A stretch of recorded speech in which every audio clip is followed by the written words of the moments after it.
Hi, my name is Gus Olson. I've been flirting with women in real life for 11 years. And this video I want to talk about the lies you might be telling yourself about your dating life and why they might be destructive to your current dating life. This epiphany comes from me having a conversation with a guy. He told me that he's a guy that likes to live his life with passion. He doesn't do things that he finds boring and dull, and passion is one of his highest values in life. Now, 10 minutes later, I asked him, okay, great, on a scale of 1 to 10, how much excitement do you feel you have currently in your dating life? He thought about it for a second, and he told me, you know what?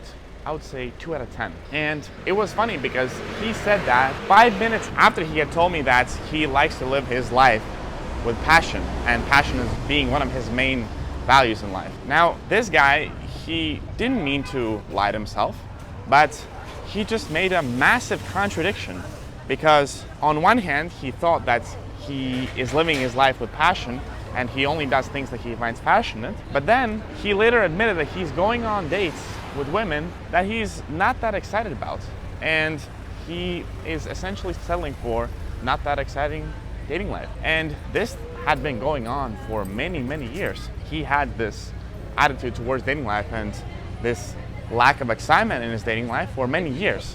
And this guy is not an exception. There are many guys who tell themselves the same thing, but then they do something exactly the opposite. So for example, there are a lot of guys who tell themselves that they are someone who like to go outside their comfort zone, but at the same time, when asked to go and do real life approaches, which is something outside of their comfort zone, they cannot do it and they find an excuse.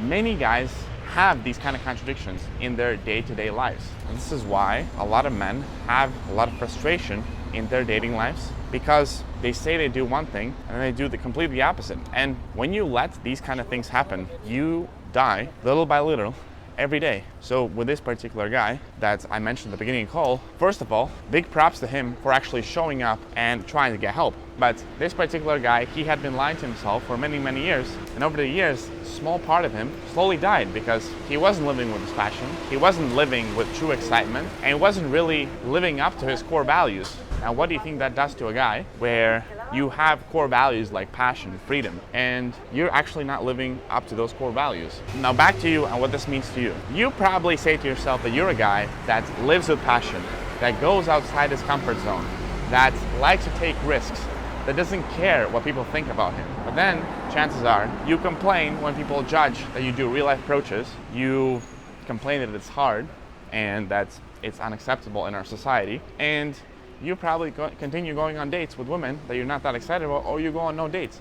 So you're probably living with a contradiction. What are you going to do about it? Are you going to continue living with a contradiction in your life? And the question remains, what are you going to do about it? Are you going to continue living with a massive contradiction in your dating life, or you're going to do something about it? And if you're saying that, well, I know that I'm doing that, but I just don't know how to fix it, well, that's what my channel is for. That's what my mentorship is for. You have all the right information, all the right guidance. You've seen men just like you fixing this part of their lives, finding passion, finding freedom, and starting to live in accordance with their true values. So you have no excuse but to start doing the same. It's Gus Olson, and I'll see you in the next video.